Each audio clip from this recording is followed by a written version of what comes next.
చివరికి అన్నిటికన్నా నిజంగా బాధ కలిగించే విషయం, ఆశ్చర్యం కలిగించే విషయం, 70 ఏళ్ళ ముసలైన కొమ్మినేని శ్రీనివాస్, మీతో పాటు మీ తోటి విలేకరి, రెప్యూటెడ్ విలేకరి, సీనియర్ జర్నలిస్టు, ఏం పాపం చేశాడని చెప్పి నిజంగా అడుగుతా ఉన్నాను నేను. ఆయన జైలుకు పంపడానికి చంద్రబాబు నాయుడు అంత ఉత్సాహం చూపించాడు. ఒక డిబేట్ జరిగేటప్పుడు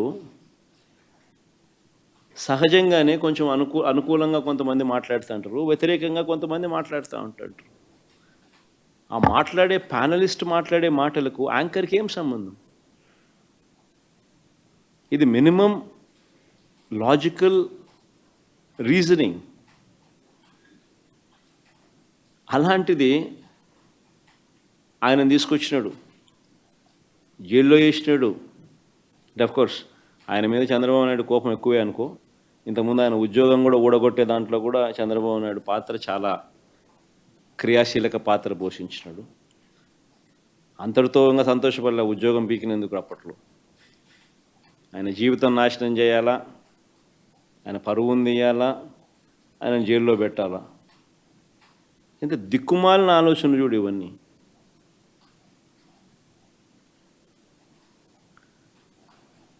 చివరికి ఆశ్చర్యం కలిగించే విషయం ఏంటంటే, ఆ రకంగా ఆయనను అరెస్ట్ చేయడమే కాకుండా ఇప్పటికీ కూడా అరెస్ట్ చేయడమే కాకుండా ఆ మనిషిని అరెస్ట్ చేయడమే కాకుండా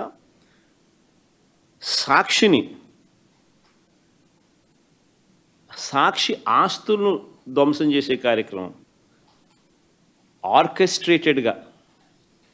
ఒకసారి వీడియో క్లిప్పింగ్లో ఒకసారి చూడండి. ఒకసారి తెలుగుదేశం పార్టీ నాయకులు ప్రతి చోట ఎక్కడెక్కడైతే సాక్షి ఆస్తులను ఎక్కడెక్కడైతే వీళ్ళు టార్గెట్ చేసి ఆర్కెస్ట్రేటెడ్ పద్ధతిలో అటాక్ చేసి ఆస్తులు విధ్వంసం చేశారో ప్రతి చోట శ్రీకాకుళం, ఒకసారి శ్రీకాకుళం మెట్ట శైలజ డిస్ట్రిక్ట్ తెలుగుదేశం మహిళా టౌన్ ప్రెసిడెంట్, గుండు Swathi Srikakulam TDP MLA, Gundu Shankar's wife, Chowdary Dhanalakshmi ex ZP chairman, Menda Dasunaidu Telugu Yuvatha president Srikakulam. Next night Visakhapatnam Sakshi ఆఫీస్లో Mukka Sravani 26th ward Telugu Desam party corporator, Ananthalakshmi Telugu Desam party మహిళా district president.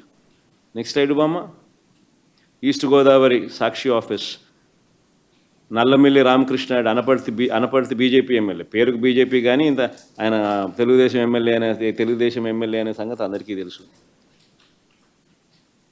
బూతల Balara Krishna Rajanagaram Janasena MLA. ఈ కూటమి నాయకులకి ఇద్దరు అట్టటోళ్ళు, ఆయన అట్టటోడే ఈయన అట్టటోడే, చంద్రబాబు నాయుడు అట్టటోడే ఆయన అట్టటోడే, ఇద్దరు అట్టటోళ్ళే. Vijayawada Autonagar Sakshi office Telugu Desam party corporator Gadde Anuradha wife of Gadde Rammohan MLA, Gadde Kranthi wife of Gadde Rammohan MLA, son of Gadde Rammohan MLA. Next Mangalagiri Sakshi office Sirisha Khammambati Sirisha ST corporation director. Anantapuram Sakshi office Swapna TDP women's wing state secretary, Sangha Tejaswini TDP మహిళా విభాగం state secretary. Kadapa Sakshi office Bojja Tirumalesh TNSF Kadapa district president. RC Munikrishna Tirupati deputy mayor, Tirupati Renigunta Sakshi office Koduru Balasubrahmanyam TDP state spokes person.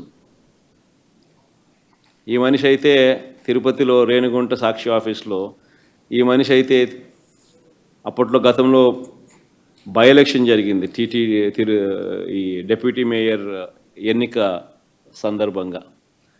ఆ కార్పొరేటర్లను ఎత్తుకొని kidnap చేసే కార్యక్రమంలో పోలీసులతో కలిసి kidnap చేసే విషయంలో ఇన్వాల్వ్ అయిపోయి ఉన్న అదే మనిషే మళ్ళీ సాక్షి ఆఫీస్ను పగలగొట్టే కార్యక్రమంలో కూడా అంతే క్రియాశీలకంగా వ్యవహరిస్తూ ఉన్న ఫోటోలు. Next Nellore Sakshi K Revathi Telugu Desam party Nellore city president. Next Eluru Sakshi office Chintala Venkataramana green సారీలో TDP district women's president. Next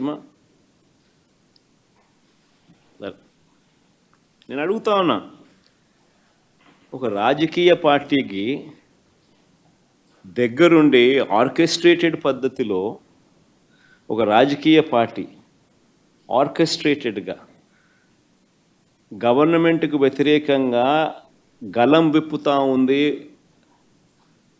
పత్రిక టీవీ ఛానల్ అని చెప్పి, గొంతు నొలపడం కోసం అని చెప్పి నువ్వు నీ తెలుగుదేశం పార్టీకి సంబంధించిన కార్యకర్తలను ఉసుగొలిపి నీ ఎమ్మెల్యేలు నువ్వు అంతా చేసే కార్యక్రమం ఇది ధర్మమేనా అని అడుగుతా ఉన్నా.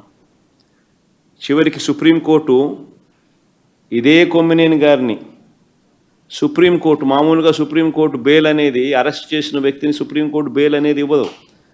అరెస్ట్ చేసిన వ్యక్తిని సుప్రీంకోర్టు రాజ్యాంగంలోని ఆర్టికల్ 32 కింద విచక్షణ అధికారాన్ని ఉపయోగించి ఇమ్మీడియట్లీ రిలీజ్ చేయమని చెప్పి ఆదేశాలు ఇచ్చింది. ఇదే కొమ్మినేని కొమ్మినేని శ్రీనివాసరావు గారు. అంటే చంద్రబాబు నాయుడు గారు చెంప మీద ఇదొక చెంప చెల్లు అనిపించినట్టు కాదా? మరి అదే కేసులో సాక్షి కార్యాలయాలన్నీ ఈ మాదిరిగా తెలుగుదేశం పార్టీ కార్యకర్తలందరి చేత ఈ మాదిరిగా దగ్ధం చేస్తే దీనికి గవర్నమెంట్లో ఉన్న చంద్రబాబు నాయుడు బాధ్యుడు కాదా? మన సుప్రీంకోర్టు అక్కడ చేసింది తప్పు, కొమ్మినేని శ్రీనివాస్ని అరెస్ట్ చేసింది తప్పు అని చెప్పి వెంటనే విడుదల చేయమని చెప్పి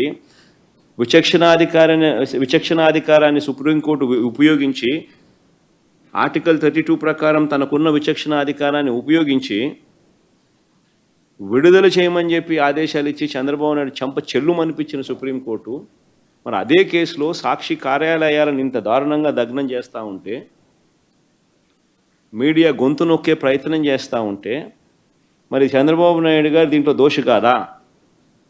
ఒక ముఖ్యమంత్రిగా ఉన్న వ్యక్తి చేయాల్సిన పనేనా ఇది?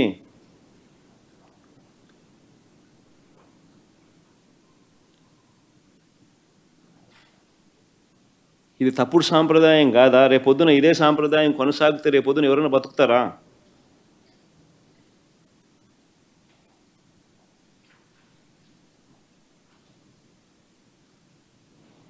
ఈరోజు సాక్షి, రేపొద్దున ఎన్టీవీ కావచ్చు, రేపొద్దున TV9 విలేకరు కావచ్చు, రేపొద్దున ఇంకొకటి కావచ్చు, బతుకుతారా ఎవరన్నా ఇదే కొనసాగితే? ఇతడు విచ్చలవిడి రౌడీజం కాదా ఇది?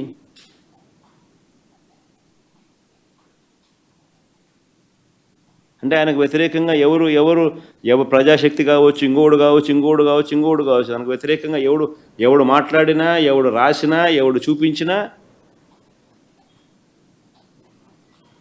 రెడ్ బుక్ రాజ్యాంగం కరెక్టేనా ఇది?